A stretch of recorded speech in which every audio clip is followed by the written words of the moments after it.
चीन को दिक्कत केवल भारत से नहीं है, बल्कि लगभग अपने सभी पड़ोसियों से है। लेकिन अब तो छोटे से छोटा देश भी उसे आंखें दिखा रहा है। ताइवान का भी वही हाल है और हांगकांग में तो लगातार प्रदर्शन चल ही रहे थे। सुपर पावर होने का दम भरने वाला चीन अपने ही घर यानी हांगकांग में विरोध को शांत करने के लिए जूझता रहा। वहीं ताइवान पर हमले की बार बार धमकी देता रहा। ऑस्ट्रेलिया ने कोरोना पर उसके खिलाफ प्रस्ताव का समर्थन किया तो उसे गाली गलौज देने पर उतर आया। इन सब से जब जी नहीं भरा तो उसने लद्दाख में सीमा विवाद के बहाने 4 जगहों पर घुसपैठ की हिमाकत कर दी। हिंद प्रशांत से लेकर दक्षिण एशिया तक चीन की दबंगई ने कई देशों को उसका दुश्मन बना दिया। इस दौरान कोरोना से तबाही झेल रहा अमेरिका चीन के खिलाफ नए सहयोगी तलाश रहा था। उसने कभी हांगकांग पर क्रूरता के लिए चीन को घेरा तो कभी ताइवान को अपना खुला समर्थन दिया। इस कड़ी में उसने भारत चीन तनातनी को लेकर भारत के समर्थन में बयान दिया। हमने देखा है कि आज भी चीन अपनी फौज को वास्तविक नियंत्रण रेखा पर भारत के उत्तरी हिस्से में बढ़ा रहा है। इस तरह के काम निरंकुश सरकारें अपने असल प्रभाव को बनाए रखने के लिए करती हैं। अमेरिका भारत का रणनीतिक साझेदार है। इसके बावजूद वो चीन के खिलाफ बन रहे किसी भी गुट के साथ नहीं है। लेकिन अपने सामरिक हितों की रक्षा के लिए उसने भारत, जापान और ऑस्ट्रेलिया के साथ समझौते किए हैं। ऑस्ट्रेलिया के साथ हुए ताजा समझौते के बाद भारत और ऑस्ट्रेलिया के जंगी जहाज और फाइटर जेट एक दूसरे के सैन्य अड्डों का इस्तेमाल कर सकेंगे। साथ ही ये जहाज जरूरत पड़ने पर ईंधन भी ले सकेंगे।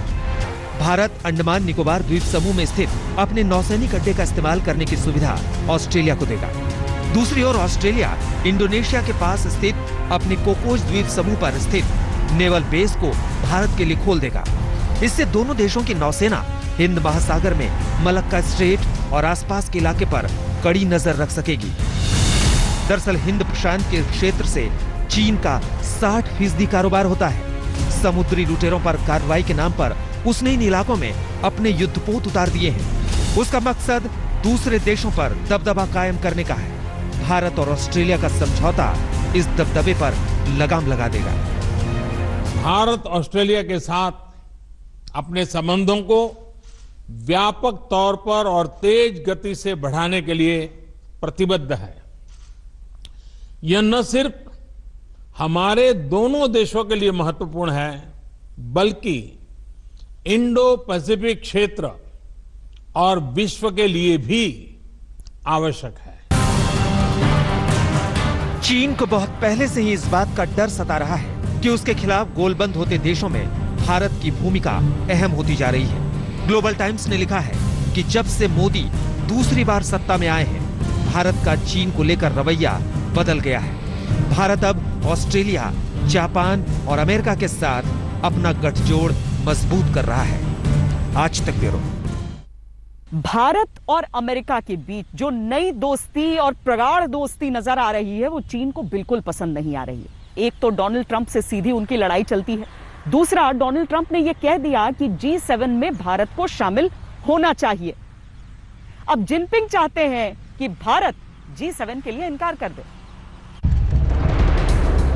भारत चीन की बातचीत से पहले इन दो महाबलियों के बीच फोन पर हुई लंबी बातचीत ने पूरा समीकरण बदल दिया। चीन खुद को हाशिए पर खड़ा महसूस करने लगा और उसके सुर अचानक नरम पड़ गए। चीन बातचीत से मामला सुलझाने की बात करने लगा। उसके विदेश मंत्रालय के प्रवक्ता से जब मोदी ट्रंप के बीच बातचीत का सवाल उठाया गया तो उसका जवाब कुछ इस तरह आया। भारत चीन सरहद पर हालात स्थिर हैं और काबू में हैं। दोनों देशों के पास सीमा से संबंधित बातचीत का पूरा तंत्र है। दोनों देश बातचीत के जरिए अपने मुद्दे सुलझाने में सक्षम हैं। इस मामले में किसी तीसरे पक्ष के दखल की कोई जरूरत नहीं है। दरअसल मंगलवार को दुनिया के सबसे बड़े और सबसे पुराने लोकतंत्र के मुखिया एक दूसरे से फोन पर रूबरू हुए। इससे कोरोना वाले चीन की हालत बिगड़ने लगी। दोनों नेताओं के बीच फोन पर करीब 25 मिनट तक बातचीत हुई।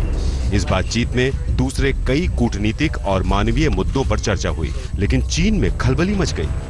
इसकी एक बड़ी वजह ये थी कि अमेरिकी राष्ट्रपति डोनाल्ड ट्रंप ने प्रधानमंत्री मोदी को G7 की बैठक में शिरकत करने का न्योता दे दिया। बैठक इसी साल अमेरिका में होनी है। यही नहीं, ट्रंप ने G7 का विस्तार कर भारत को उसके एक सदस्य का स्थान देने का प्रस्ताव भी रख दिया। कोरोना समेत विश्व के बड़े मुद्दों को लेकर पीएम मोदी ने समूहों में फेरबदल पर सकारात्मक रुख दिखाया। अब चीन की बेचैनी इस कदर बढ़ गई है कि उसने गीदड़ भभकी देने के लिए अपने सरकारी मीडिया को आगे कर दिया है। चीन के मुखपत्र ग्लोबल टाइम्स ने G7 में विस्तार का हवाला देते हुए लिखा, अगर भारत जल्दबाजी में उस छोटे समूह में शामिल होता है जो चीन को काल्पनिक दुश्मन मानता है, तो चीन भारत के संबंध बिगड़ेंगे। ये भारत के हित में नहीं है।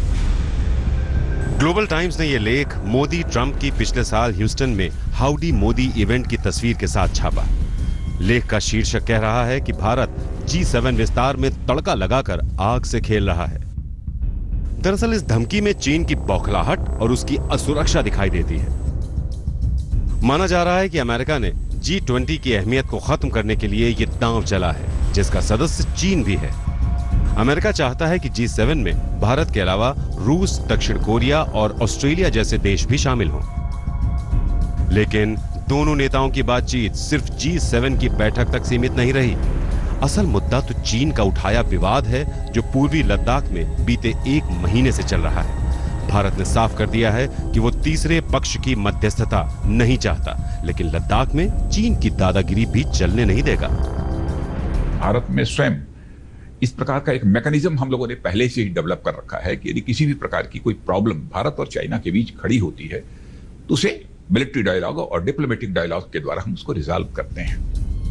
भारत के रुख से साफ है कि वो चीन से अपने सीमा विवाद को अपने दम पर हल कर लेगा, लेकिन अमेरिका के खुले समर्थन से चीन पर दबाव बढ़ गया है। अब नजरें भारत चीन के बीच अब तक की सबसे बड़ी बातचीत पर टिक गई हैं। इस बातचीत के सकारात्मक नतीजों का इंतजार है। गीता मोहन और श्वेता सिंह के साथ अभिषेक भल्ला, दिल्ली आज तक। जिस दिन से चीन की तरफ से अतिक्रमण की कोशिशें शुरू हुई, उस दिन से भारतीय सेना ने अपनी तैयारी पूरी रखी। दरअसल चीन के सामने बहुत जरूरी होता है कि जितने सैनिक वो लगा रहा है, आप उससे अधिक लगाइए। लद्दाख में भारत ने ऐसा किया, वहां पर बोफोर्स भी लगा दी। इसके साथ ही चीन से लगती हुई जितनी भी सीमाएं हैं पूर्वोत्तर तक, वहां तक भारत ने अपनी तैनाती दुरुस्त रखी है।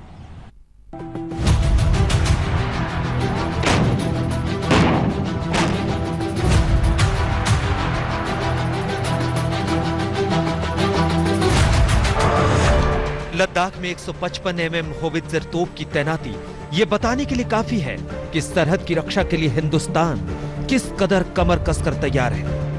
लद्दाख में पिछले 1 महीने से जैसी स्थिति बनी है, उसके बाद सेना किसी भी किस्म का जोखिम उठाना नहीं चाहती। इसलिए उसने जम्मू और कश्मीर में चीन से सटे हर इलाके में सैनिक तैनाती बढ़ा दी है। और बातचीत में जो भी हम करें, उसके जो निर्णय निकले और उसके ऊपर हमने अमल करना चाहिए।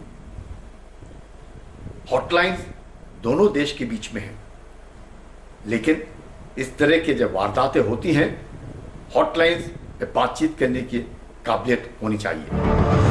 लद्दाख में चीन की गुस्ताखियों का जवाब भारत अपनी सैनिक तैनाती से दे रहा है। लद्दाख के डेप्संग और चूमर में भी फौजी टुकड़ियां जमा हो गई हैं।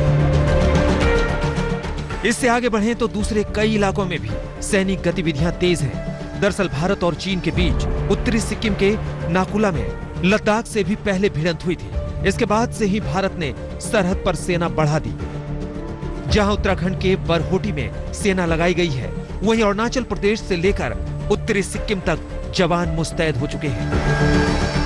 काफी अच्छे तरीके से अभी बॉर्डर रोड्स पे काम हो रहा है। काफ़ी न्यायिक रूप से फोर्स स्ट्रक्चरिंग हो रही है, एक्विजिशंस हो रही हैं, एक्विजिशंस हो रही हैं। और मैं समझता हूं कि आने वाले 5-10 साल हमारे लिए इंपॉर्टेंट हैं, क्योंकि अभी हम इस LAC के गेम में तकरीबन 3 दशक पीछे थे। एंड अभी अगले 4-5 साल में जो हमने काम किया है, मुझे लगता है कि अगले 10-12 साल में हमारी कैपेबिलिटी इतनी हो जाएगी कि चाइना LAC के खिलाफ कोई मिलिट्री एक्शन के बारे में उस समय नहीं सोचेगा। एकाएक गलवान नाले और पेंगोंगसो में चीन की सेना ने आकर भारत को कुछ समय के लिए बैकफुट पर तो कर दिया, लेकिन भारतीय सेना ने न केवल यहां मोर्चा संभाल लिया है, बल्कि डेप्सांग हो, चुमार हो या उत्तराखंड में बाराहोटी हो, सिक्किम हो, अरुणाचल प्रदेश हो, हर इलाके में भारतीय सेना ने कमर कस ली है। भारत चीन के साथ शांति चाहता है, लेकिन शांति दबकर नहीं, बल्कि सम्मान से। चीन के खतरनाक खेल को देखते हुए भारत ने उन जगहों पर अपनी टीम लगाई जहां 1962 के युद्ध के निशान हैं। उन्हीं में से है उत्तराखंड का नेलांग घाटी, जहां हमारे संवाददाता मंजीत नेगी पहुंचे। सरहद पर चीनी सेना के साथ तनातनी के बीच इस वक्त हम उत्तराखंड में चीन से लगने वाली हरसिल सरहद के नजदीक मौजूद हैं। उत्तरकाशी से हरसिल की दूरी 70 किलोमीटर है। इस वक्त हम हरसिल से 30 किलोमीटर पहले मौजूद हैं और ये एक पहाड़ी इलाका है जो सड़क आगे सरहद की तरफ जाती है। यहाँ से नेलांग घाटी की तरफ बढ़ने के दौरान रास्ते में सड़क बनाने का काम तेजी से चलता नजर आया। वहीं सेना के ट्रक और आईटीबीपी की बसों में सरहदी इलाकों की ओर जाते जवान नजर आए। इस इलाके में चीन ने अब तक कोई हरकत नहीं की है, लेकिन सेना पूरी तरह से सतर्क है।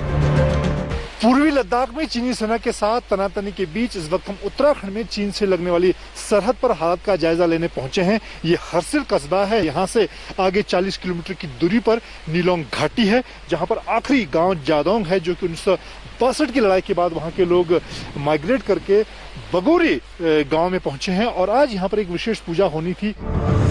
यहाँ सेना और आईटीबीपी की मौजूदगी है। इन इलाकों में अब भी 1962 युद्ध के समय बने पुल मौजूद हैं, लेकिन सेना के भारी भरकम टैंकों और तोपों को ले जाने के लिए मजबूत पुलों का निर्माण किया जा रहा है। इन इलाकों में 1962 के युद्ध के निशान जगह जगह पर मौजूद हैं। आज भी वो बंकर देखे जा सकते हैं जिन्हें भारतीय सेना ने चीनी सैनिकों से मुकाबले के लिए बनाया था।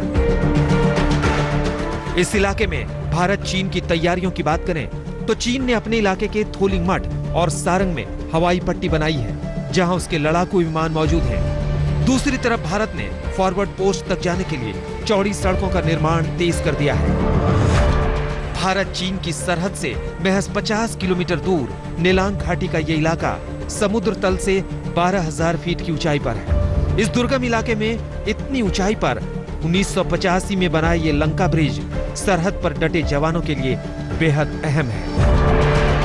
नेलांग घाटी में मंजीत नेगी के साथ गौरव सावंत, दिल्ली आज तक। कहते हैं कि जब भी मुश्किल हालात हो, युद्ध जैसी स्थिति हो, तो अपने कमांडरों से कभी छेड़छाड़ नहीं करनी चाहिए, लेकिन चीन तो यहां पर तबादलों की झड़ी लगाकर खड़ा है। किस तरीके से उसने अलग अलग लोगों को अलग अलग कमान सौंपे हैं, यह भी देखिए, क्योंकि चीन ऐसा क्यों कर रहा है उसमें उसकी छटपटाहट भी है। लद्दाख में भारत चीन की तनातनी के बीच चीनी सेना में बड़ा फेरबदल हुआ है। चीन ने अपने वेस्टर्न थिएटर कमांड के लिए सेना का नया कमांडर नियुक्त किया है। यह बदलाव तब हुआ है जब भारत चीन के बीच लद्दाख में झगड़े को सुलझाने के लिए बातचीत होने वाली है। बताया जा रहा है कि चीन ने अपने पूर्वी कमान की देखरेख करने वाले लेफ्टिनेंट जनरल स्तर के अधिकारी को पश्चिमी कमान की जिम्मेदारी सौंपी है। पश्चिमी कमान की देखरेख में ही भारत से लगने वाली सरहद आती है।